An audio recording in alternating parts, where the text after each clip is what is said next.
সাবেক স্বামী সব্যসাচীর বিরুদ্ধে নানা অভিযোগ তুলে আলোচনায় আসার পর এবার চতুর্থ বিয়ের ৩.৫ মাসের মাথায় মা হলেন কলকাতার জনপ্রিয় টেলিভিশন অভিনেত্রী সুস্মিতা রায়।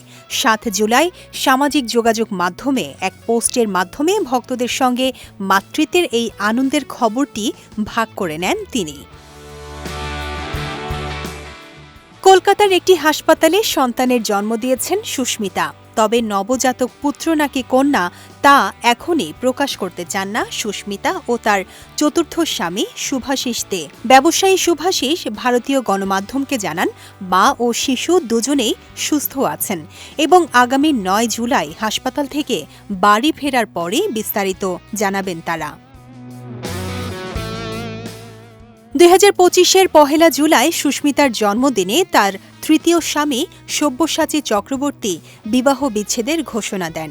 এরপর ২০২৬-এর ১৫ মার্চ শুভাশিসকে বিয়ে করেন সুস্মিতা। আর বিয়ের ৩.৫ মাসে সন্তান জন্ম দেয়ায় সোশ্যাল মিডিয়ায় যেমন শুভেচ্ছার বন্যা বইছে, তেমনি তীব্র কটাক্ষের মুখেও পড়েছেন এই অভিনেত্রী। অনেকেই তাকে বিয়ের আগেই অন্তঃসত্ত্বা হওয়া নিয়েও ট্রোল করছেন।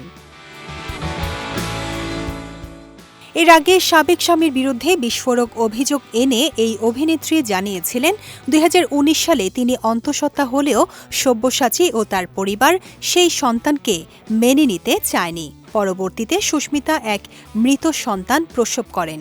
অতীতের সেসব তিক্ত অভিজ্ঞতা, দীর্ঘ ৭ বছরের মানসিক লড়াই, অগণিত কষ্ট আর না পাওয়ার যন্ত্রণাকে পেছনে ফেলে অবশেষে মাতৃত্বের স্বাদ পেলেন কৃষ্ণকলি ও জগদ্ধাত্রী ধারাবাহিক খ্যাত এই জনপ্রিয় অভিনেত্রী।